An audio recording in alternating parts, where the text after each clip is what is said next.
Kapolresta Malang Kombes Pol Budi Hermanto yang bersujud minta maaf pada korban tragedi di Kanjuruhan. Aksi sujud Kombes Pol Budi Hermanto bersama seluruh anggota lainnya dilakukan saat kegiatan apel pagi di halaman Mapolresta Malang Kota pada Senin 10 Oktober pagi. Selain meminta maaf atas tragedi Kanjuruhan yang menewaskan 131 orang, aksi sujud massal ini sekaligus memohon doa agar situasi keamanan di Malang kembali kondusif. Kombes Pol Budi Hermanto merupakan perwira menengah Polri yang menjabat sebagai Kapolresta Kota Malang sejak 1 Juni 2021. Sebelum menjadi Kapolresta Malang, Budi Hermanto menjabat sebagai Wadireskrim Suspolda Kalimantan Selatan. Ia pun pernah mengemban tugas sebagai Kapolres Blitar, Kapolres Batu, hingga Kasat Reskrim Polres Metro Jaksel, Polda Metro Jaya. Ia juga pernah menjabat sebagai Kapolres Blitar, Kasat Reskrim Polres Metro Jaksel, hingga Kasat Reskrim Polres Metro Bekasi Kota, Polda Metro Jaya.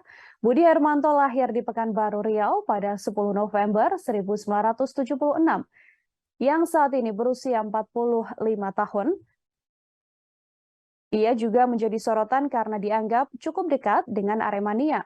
Hingga aksinya bersujud di depan halaman saat apel pagi dianggap sebagai bentuk kecintaannya dan juga ucapan duka terhadap korban yang meninggal dunia dalam tragedi seusai laga Arema FC melawan Persebaya Surabaya.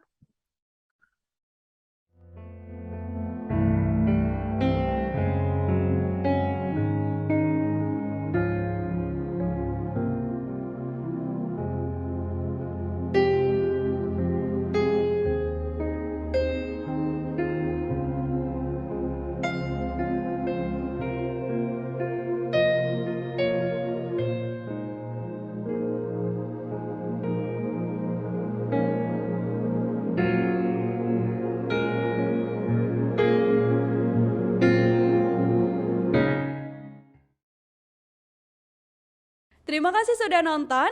Jangan lupa like, subscribe, dan share ya.